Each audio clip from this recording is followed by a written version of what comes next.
هناك مثل أو مقولة يكثر ترديدها بين الناس في بعض قبائل العرب، وهي: الله يرحم مزنة. فمن هي مزنة؟ وما هي قصتها؟ مزنة هي مزنة بنت منصور المطرودي من قبيلة بني خالد. قصة هذه المرأة بدأت حينما ذهب والدها وإخوانها وكل رجال الحي إلى صلاة الجمعة.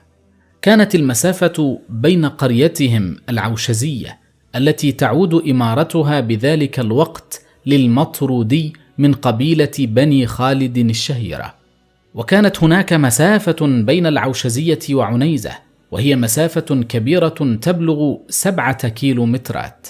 ومن هنا فإن غيبة رجال القرية ستكون طويلة، خاصة أن الرجال تعودوا أن يرتاحوا بعد صلاة الجمعة لشرب القهوة في منزل أحد معارفهم في عنيزة، ويمكثوا هناك إلى قرابة مغرب الشمس حتى يعودوا إلى أهلهم. كانت تلك عادتهم على مر الأيام، حيث يتركون النساء وحدهن في فضاء مكاني واجتماعي لا رجل فيه. ولقد ترصد بعض شباب البادية هذه الفرصة وخططوا لسرقة مواشي المطرودي، وفيها إبل وغنم كثير. وهذا ما حدث، فتمت عملية استجماع الماشية، وشرع البدو في قيادة الغنيمة متجهين شرقا على عكس طريق عنيزة، ولم يكن في الحي رجال ينقذون الموقف. هناك تحركت مزنة بنت منصور المطرودي، وقد أحست بالغيظ من ضياع حلال والدها هكذا عنوة، وما كان منها إلا أن فتشت عن ثياب لأخيها فلبستها، ووضعت العقال على رأسها، وأحاطت وجهها بلثام باستدارة الشماغ، وقفزت على ظهر الفرس، وجاءت بالنساء ليحطن بها من بعيد متخفيات بأنواع من اللبوس، وكأنما هن من بطانة الفارس الملثم، ثم هبت هبة سريعة تعدو بفرسها باستعراض دائري لا يقترب كثيرا من البدو، لكن تكون على مرأى منهم، وكأنما تتهيأ لهجمة تباغت اللصوص وتحصد الرؤوس. ظلت تدور وتستعرض 2 أو 3 حتى أحدثت في نفوس اللصوص رهبة وتحفزا لما يمكن أن يحدث لهم من هذا الفارس الملثم الذي فاجأهم، وقد كانوا يظنون المكان خاليا من الرجال. هنا اقترب الفارس الملثم، وقد نضجت قلوب البدو خوفا ومفاجأة، حتى خاطبهم الفارس الملثم بصوت أجش مقتضب الكلام قصير الجمل، وبروح آمرة متغطرسة تأمرهم برد الماشية، وقد حلفت بالطلاق 3، موهمة إياهم أنها رجل، متوعدة إياهم قائلة: إن لم تردوا الحلال فسوف أقتلكم واحدا واحدا، وأمرتهم بالاتجاه نحو البيوت عائدين.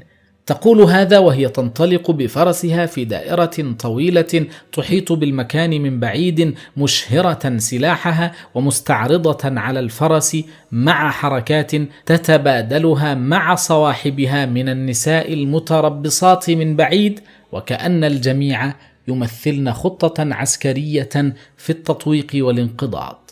بعد كل هذا الاستعراض المهيب استسلم البدو وقرروا رد المواشي، لكنهم سألوا: من نحن بوجهه؟ فقالت لهم: أنتم بوجه حماد المطرودي. قالتها بصوت أجش، فاستسلموا وعادوا مع الغنيمة إلى بيوت المطرودي، وهناك نزلوا في الضيافة ليأتيهم وعد بالعشاء الذي راحت مزنة ونساء العائلة يجهزنه للضيوف الأعداء، إلى أن حضر الرجال العائدين من عنيزة وعلموا بالخبر، وصاروا يرحبون بضيوفهم اللصوص. لم ينكشف الأمر إلا حينما أصر البدو على معرفة الفارس الذي واجههم في تلك الظهيرة. هنا أبلغهم الأب أن الفارس لم يكن سوى ابنته مزنة بعد اعترافها له، ولقد وجدت المطرودية نفسها بعد تلك الحادثة مطلبا للخطاب من فرسان العرب، وشاع خبرها في مجالس الملوك والأمراء، حتى خطبها ابن جلوي وراحت عنده، وأنجبت الأمير عبد الله بن جلوي أمير الأحساء آنذاك. فالناس عندما يسمعون بشخص يمدح نفسه بما ليس فيه يتذكرون مزنة وما فعلته ويقولون: الله يرحم مزنة.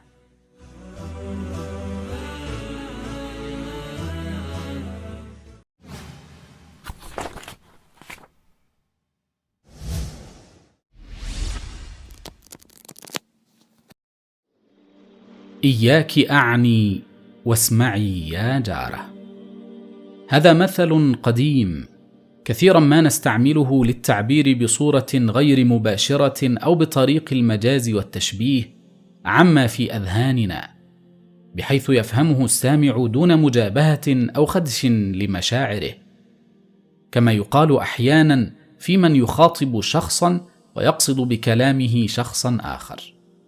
وهو من الأمور الشائعة في المجتمعات التي اعتادت مراعاة قواعد الأدب واللياقة، تلك التي أمر بها ديننا الحنيف.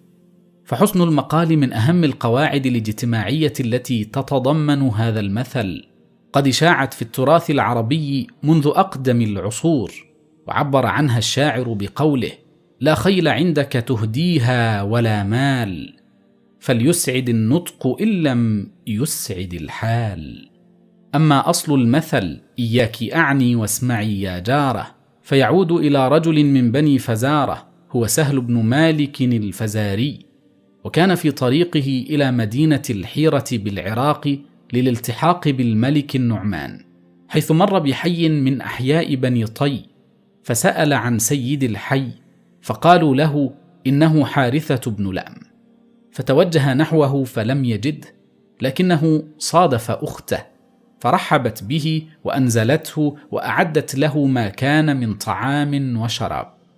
وعندما خرجت من خبائها لاحظ ما كان لها من جمال وحسن قامة، وكانت عقيلة قومها وسيدة نسائهم، فأصابه ما أصابه من هواها، ولم يعرف كيف يفتح لها قلبه ويكاشفها بحبه، فجلس في فناء الخباء يوما وهي تسمع صوته، وجعل ينشد ويقول: يا أخت خير البدو والحضارة، كيف ترين في فتى فزارة، أصبح يهوى حرة معطارة، إياك أعني واسمعي يا جارة.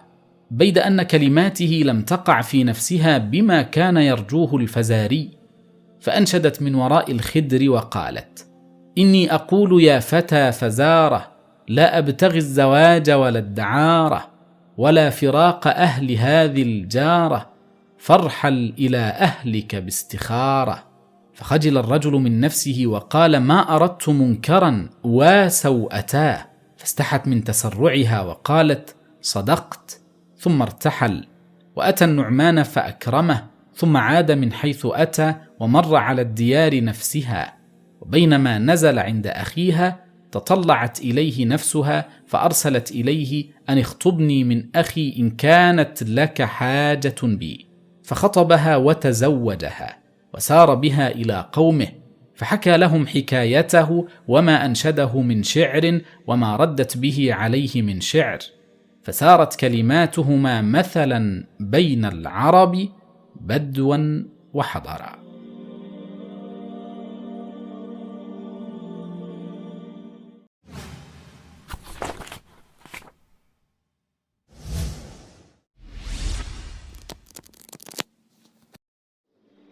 أنا ابن جلا.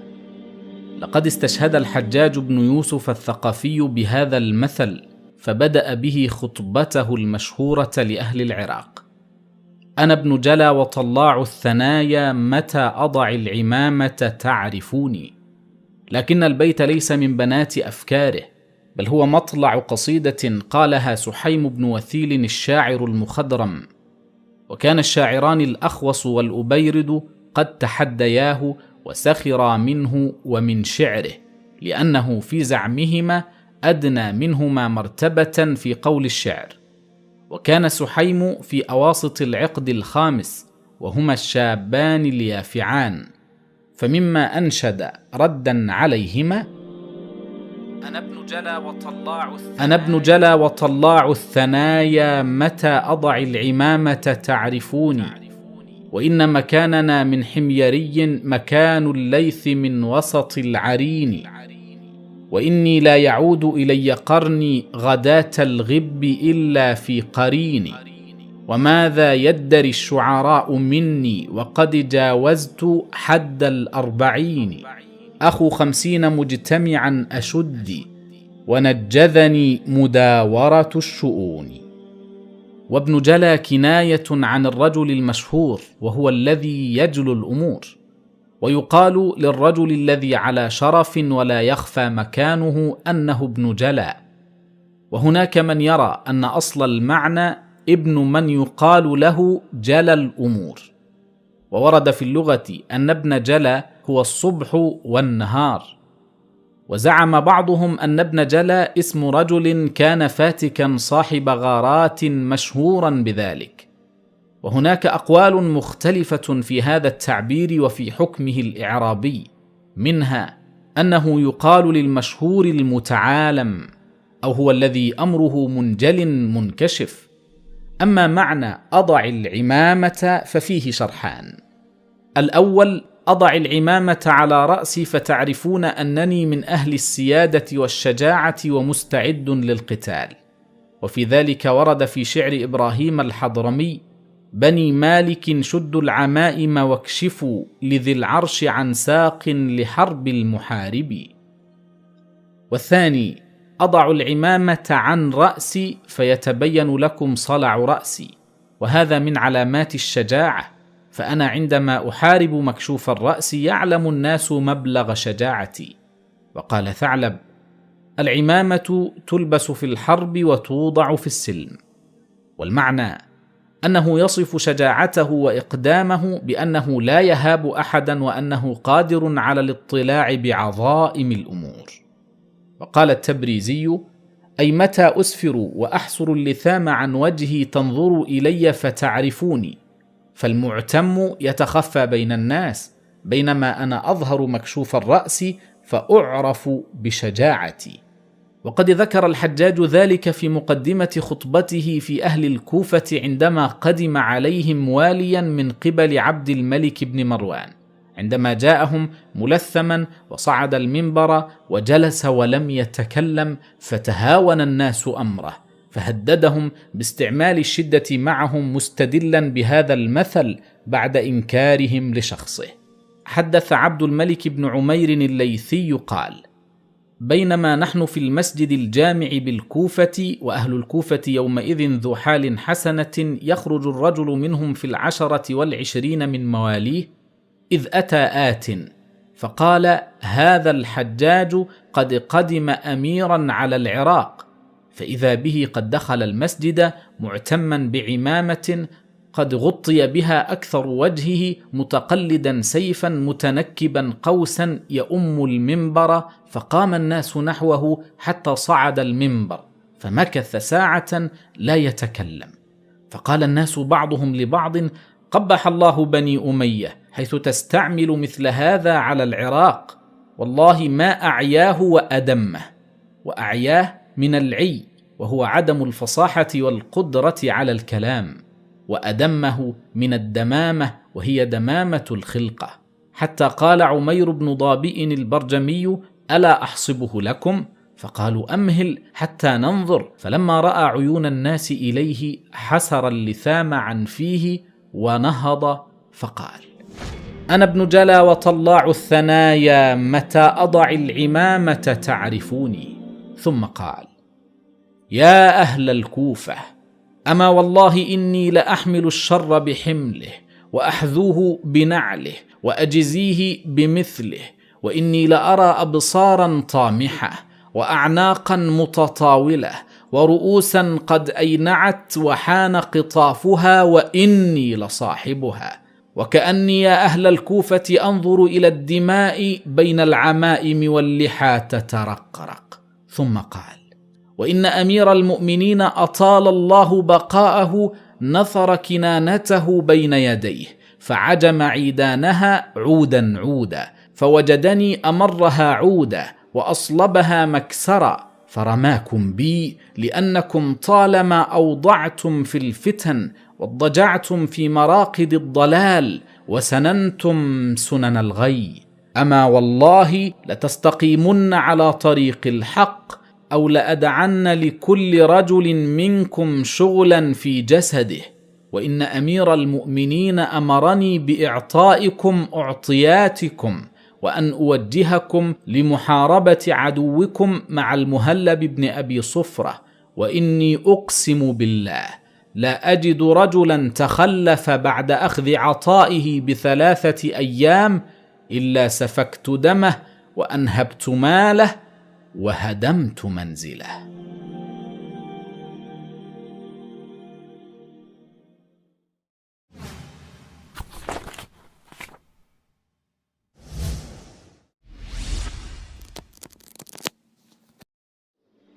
رجع بخفي حنين. قصة هذا المثل كما رواها العرب هي أن رجلا كان يدعى حنين يعمل مصلحا وصانعا للأحذية، وكان مشهورا بصناعته وإتقانه وخبرته بها. وفي يوم من الأيام مر أمام دكانه أعرابي يركب على بعير، فأناخ بعيره جوار الدكان ودخل إلى حنين يسأله وينظر للأحذية ويقلب فيها ويدقق. أعجبه أحد هذه الأحذية فسأل عن سعره، وبدأ بالجدال والمساومة حول السعر كأنه يريد أن يشتريه. بعد طول جدال أخذ الكثير من وقت حنين، اتفق معه على سعر، وإذا بالأعرابي يترك الدكان ولم يأخذ الحذاء ولم يعر حنين أي اهتمام. سبب هذا التصرف لحنين الغضب، لأن هذا الأعرابي أخذ منه الكثير من الوقت وعطله عن عمله وعن زبائنه الذين رأوه منشغلا به عنهم فانصرفوا عنه، فخسر زبائن اليوم ولم يبع حنين شيئا. لذلك أراد أن ينتقم من تصرف الأعرابي وأن يفرغ غضبه بطريقة انتقامية. راح يلحق به وسلك طريقا جانبيا أسرع من الطريق الذي سلكه الأعرابي، فأصبح أمامه بمسافة، وأخذ الخفين ووضع أحدهما على الطريق، وعلى بعد مسافة كافية وضع الثاني، واختبأ في مكان يراقب منه الأعرابي عندما يصل لهذه النقطة. وصل الأعرابي فوجد الخف الأول، فقال: ما أشبه هذا بخف حنين، لكن هذا خف واحد، فلو كان الثاني معه لأخذته. فتركه وسار في طريقه. بعد مسافة وجد الخف الثاني، قال: كأن هذا وذاك خف حنين، فأخذ الثانية ورجع للأولى كي يلتقطها، وترك دابته مكان الخف الثاني. هنا كان حنين يتربص به، فلما ترك دابته ورجع للخف الأول أخذ حنين دابة الرجل وهرب بها. وعندما عاد الأعرابي لمكان دابته لم يجدها، فعاد إلى أهله فارغ اليدين، وقد كان عائدا من السفر محملا بأغراضه على عاتقه، فاستغرب أهل الحي عودته راجلا. ولما علموا بما حل به قال أحدهم: عاد بخفي حنين، فذهب قوله هذا مثلا. ويضرب هذا المثل كما قال الميداني عند اليأس من الحاجة والرجوع بالخيبة.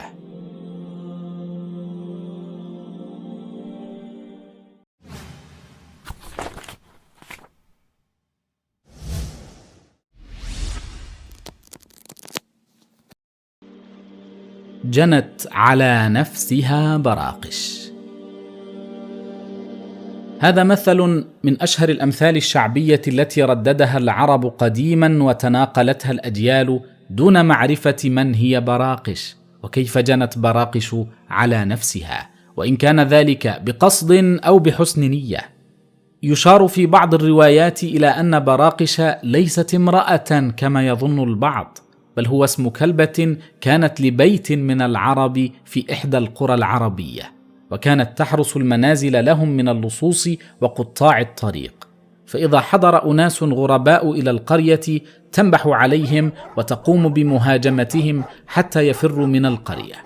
وكان صاحب براقش قد علمها أن تسمع وتطيع أمره، فإذا ما أشار إليها بأن تسمح لضيوفه بالمرور سمعت وأطاعت، وإن أمرها بمطاردة اللصوص انطلقت لفعل ما تؤمر.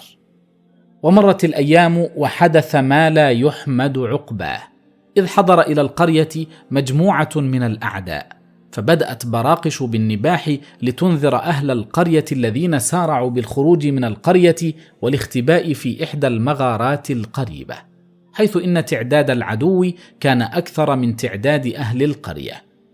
وفعلا خرج أهل القرية واختبأوا في المغارة، فبحث الأعداء عنهم كثيرا لكن دون جدوى، فلم يتمكنوا من العثور عليهم. حينها قرر الأعداء الخروج من القرية وبدأوا فعلا بالخروج. وما إن فرح أهل القرية واطمأنوا بأن العدو لن يتمكن منهم، ولأن براقش اعتادت توديع الغرباء بدأت بالنباح عندما رأت أن الأعداء قد بدأوا بالخروج. حاول صاحبها أن يسكتها لكن دون جدوى. عند ذلك عرف الأعداء المكان الذي كان أهل القرية فيه مختبئين، فقتلوهم جميعا ومعهم براقش. لذا اعتاد العرب ترديد المثل: جنت على نفسها براقش كلما مروا على القرية ووجدوها خاوية. ولهذا قال حمزة بن بيض أحد شعراء الدولة الأموية في ذلك الموقف: لم تكن عن جناية لحقتني، لا يساري ولا يميني رمتني، بل جناها أخ علي كريم، وعلى أهلها براقش تجني.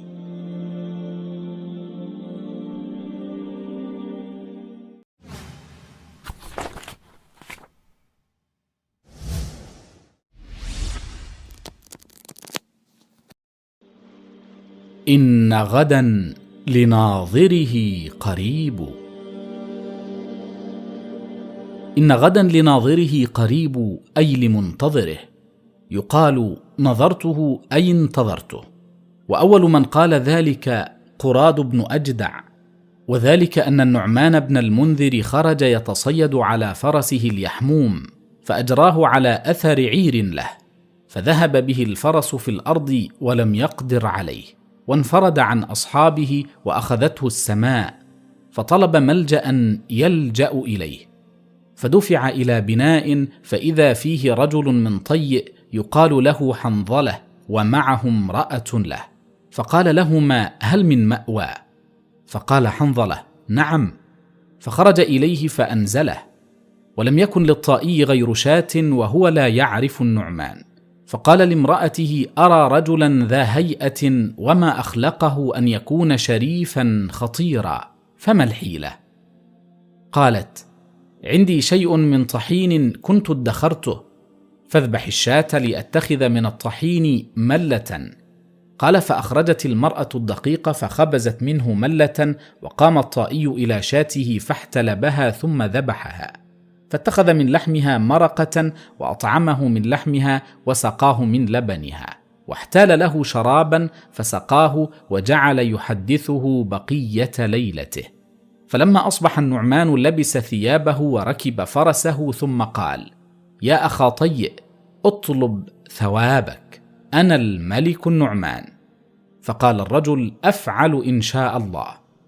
ثم لحق الخيل فمضى نحو الحيرة، ومكث الطائي بعد ذلك زمانا حتى أصابته نكبة وجهد وساءت حاله. فقالت له امرأته: لو أتيت الملك لأحسن إليك. فأقبل حتى انتهى إلى الحيرة، فوافق يوم بؤس النعمان، فإذا هو واقف في خيله في السلاح. فلما نظر إليه النعمان عرفه وساءه مكانه، فوقف الطائي المنزول به بين يدي النعمان، فقال له: أنت الطائي المنزول به؟ قال: نعم. قال: أفلا جئت في غير هذا اليوم؟ قال: وما كان علمي بهذا اليوم؟ قال: والله لو سنح لي في هذا اليوم قابوس ابني لم أجد بدا من قتله. فاطلب حاجتك من الدنيا وسل ما بدا لك فإنك مقتول. قال: وما أصنع بالدنيا بعد نفسي؟ قال النعمان: إنه لا سبيل إليها. قال: فإن كان لا بد فأجلني حتى ألم بأهلي، فإذا وصلت إليهم أوصي لهم وأهيئ حالهم ثم أنصرف إليك. قال النعمان: فأقم لي كفيلا بموافاتك. فالتفت الطائي إلى شريك بن عمرو بن قيس من بني شيبان، وكان يكنى أبا الحوفزان، وكان صاحب الردافة. والردافة أن يجلس الملك والردف على يمينه، فإذا شرب الملك شرب الردف قبل الناس، وإذا غزا الملك قعد في موضعه، وكان خليفته على الناس. فطلب منه الطائي كفالته، فأبى شريك أن يتكفل به، فوثب إليه رجل من كلب يقال له قراد بن أجدع، فقال للنعمان: هو علي. قال النعمان: أفعلت؟ قال: نعم. فضمنه إياه، ثم أمر للطائي ب500 ناقة. فمضى الطائي إلى أهله، وجعل الأجل حولا من يومه ذلك إلى مثل ذلك اليوم من قابل. فلما حال عليه الحول وبقي من الأجل يوم، قال النعمان لقراد: فإن يك صدر هذا اليوم ولا، فإن غدا لناظره قريب. فلما أصبح النعمان ركب في خيله ورجله متسلحا كما كان يفعل، حتى أتى الغريين فوقف بينهما، والغريان هما بناءان مشهوران بالكوفة. وأخرج معه قرادا وأمر بقتله، فقال له وزراؤه: ليس لك أن تقتله حتى يستوفي يومه، فتركه. وكان النعمان يشتهي أن يقتل قرادا ليفلت الطائي من القتل. فلما كادت الشمس تجب وقراد قائم مجرد في إزار على النطع والسياف إلى جنبه، أقبلت امرأته وهي تقول: أيا عين بكي لي قراد بن أجدعا، رهينا لقتل لا رهينا مودعا. أتته المنايا بغتة دون قومه، فأمسى أسيرا حاضر البيت أضرعا. فبينهم كذلك إذ رفع لهم شخص من بعيد، وقد أمر النعمان بقتل قراد، فقيل له: ليس لك أن تقتله حتى يأتيك الشخص فتعلم من هو. فكف حتى انتهى إليهم الرجل، فإذا هو الطائي. فلما نظر إليه النعمان شق عليه مجيئه، فقال له: ما حملك على الرجوع بعد إفلاتك من القتل؟ قال: الوفاء. قال: وما دعاك إلى الوفاء؟ قال: ديني. قال النعمان: وما دينك؟ قال: النصرانية. قال النعمان: فاعرضها علي. فعرضها عليه، فتنصر النعمان وأهل الحيرة أجمعون، وكان قبل ذلك على دين العرب، وكان كل ذلك قبل مجيء الإسلام. فترك القتل منذ ذلك اليوم، وأبطل تلك السنة، وأمر بهدم الغريين، وعفى عن قراد والطائي، وقال: والله ما أدري أيهما أوفى وأكرم، أهذا الذي نجا من القتل فعاد، أم هذا الذي ضمنه؟ والله لا أكون ألأم الثلاثة.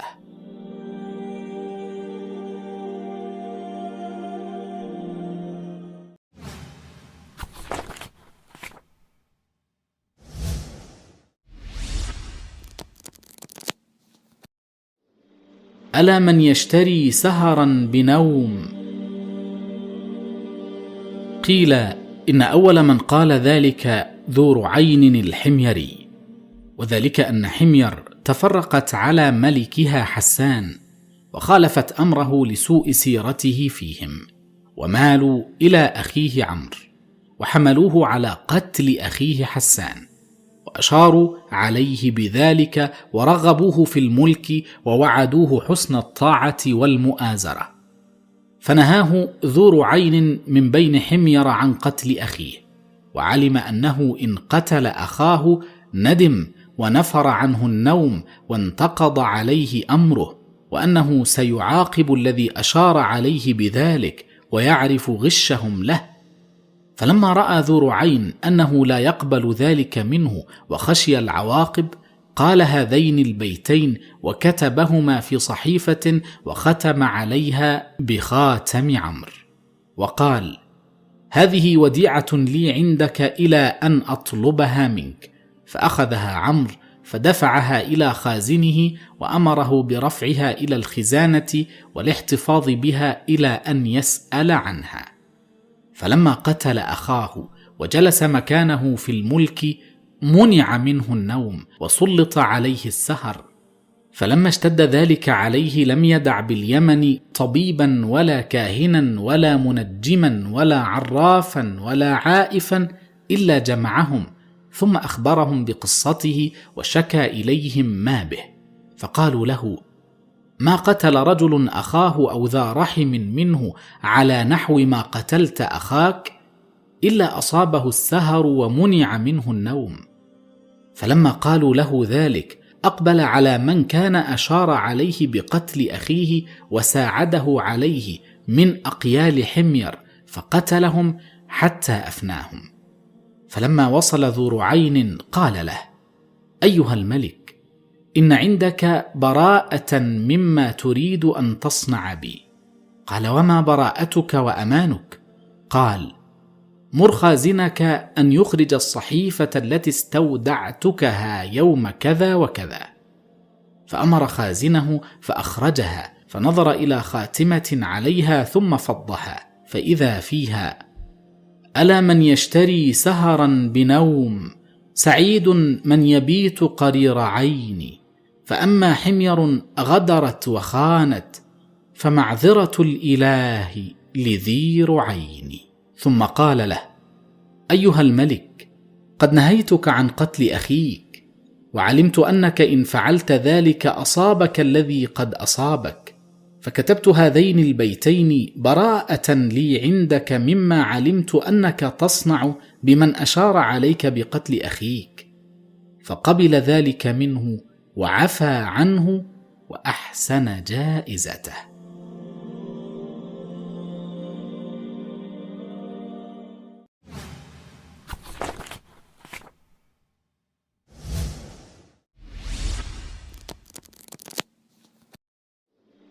خالف تذكر. إن هذا المثل يطلق للدلالة على بعض الشخصيات التي تحب أن تخالف السير أو الطريق المعهود لكل الناس، وتسلك طريقا آخر لهدف الشهرة أو لفت الأنظار. وأول من قال ذلك الحطيئة، وكان ورد الكوفة فلقي رجلا فقال: دلني على أفتى مصر. فقال: عليك بعتيبة بن النهاس العجلي. فمضى نحو داره فصادفه، فقال: أنت عتيبة؟ قال: لا. قال: فأنت عتاب؟ قال: لا. قال: إن اسمك لشبيه بذلك. قال: أنا عتيبة. فمن أنت؟ قال: أنا جرول. قال: ومن جرول؟ قال: أبو مليكة. قال: ووالله ما ازددت إلا عمى. قال: أنا الحطيئة. قال: مرحبا بك. فقال الحطيئة: فحدثني عن أشعر الناس من هو؟ قال: أنت. قال الحطيئة: خالف تذكر، بل أشعر مني الذي يقول: ومن يجعل المعروف من دون عرضه يفره، ومن لا يتق الشتم يشتمي، ومن يك ذا فضل فيبخل بفضله على قومه يستغنى عنه ويذمم. قال: صدقت، فما حاجتك؟ قال: ثيابك هذه فإنها قد أعجبتني. وكان عليه مطرف خز وجبة خز وعمامة خز، فدعا بثياب فلبسها ودفع ثيابه إليه، ثم قال له: ما حاجتك أيضا؟ قال: ميرة أهلي من حب وتمر وكسوة. فدعا عونا له فأمره أن يميرهم وأن يكسو أهله. فقال الحطيئة: العود أحمد. ثم خرج من عنده وهو يقول: سئلت فلم تبخل ولم تعط طائلا، فسيان لا ذم عليك ولا حمد.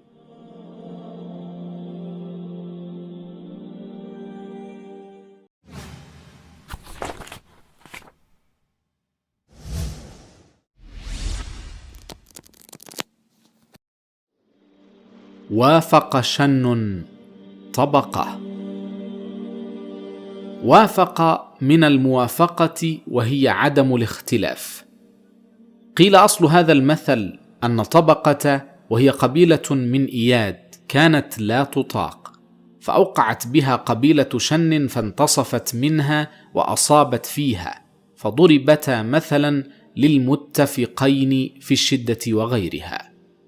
غير أن حكاية المثل أوردها قوم آخرون فقالوا إن أصل المثل أن شنا كان رجلا من دهاة العرب، وكان حلف ألا يتزوج إلا بامرأة داهية تشبهه، فقال: والله لأطوفن حتى أجد امرأة مثلي فأتزوجها.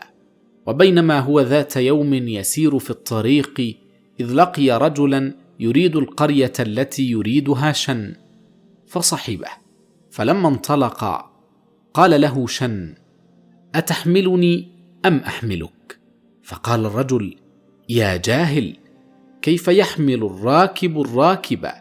فسار حتى رأيا زرعا قد أوشك على الحصاد، فقال له شن: أترى هذا الزرع قد أكل أم لا؟ فقال الرجل: يا جاهل، أما تراه قائما أمام ناظريك؟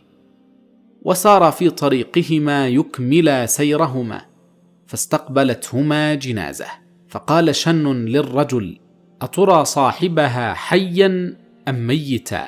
فقال: ما رأيت أجهل منك، أتراهم حملوا إلى القبور حيا؟ وقطع سيرهما حتى وصلا إلى مبتغاهما. فاستضاف الرجل شنا في منزله، وكان للرجل بنت يقال لها طبقة، فقص أبوها عليها قصته مع شن، فقالت: أما قوله أتحملني أم أحملك؟ فإنه أراد أتحدثني أم أحدثك حتى نقطع طريقنا بالحديث.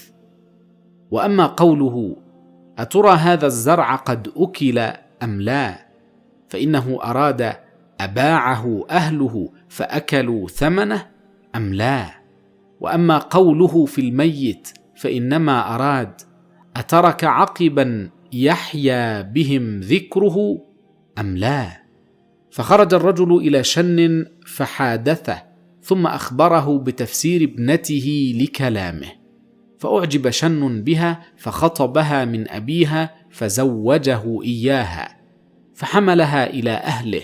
فلما عرف أهله عقلها ودهاءها قالوا: وافق شن طبقة، فذهبت مثلا. وقال الأصمعي في تفسيره: إن الشن هو الإناء من الجلد قد خلق وبلي، فصنع له غطاء خلق من جنسه، فوافق الشن الطبقة التي عليه. وقد تمثل بهذا المثل الشعراء في شعرهم، ومن ذلك قول بعضهم: وكأني من غد وافقتها مثلما وافق شن طبقة.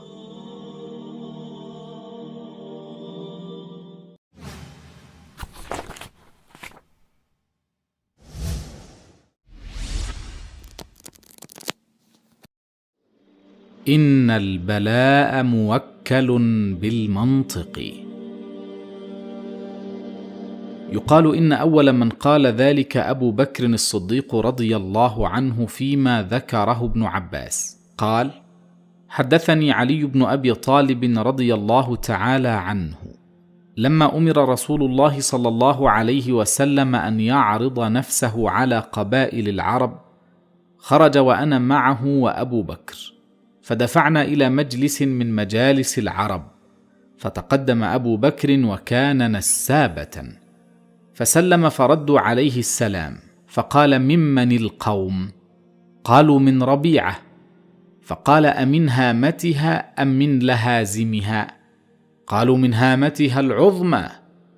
قال: فأي هامتها العظمى أنتم؟ قالوا: ذهل الأكبر. قال: أفمنكم عوف الذي يقال له لا حر بوادي عوف؟ قالوا: لا.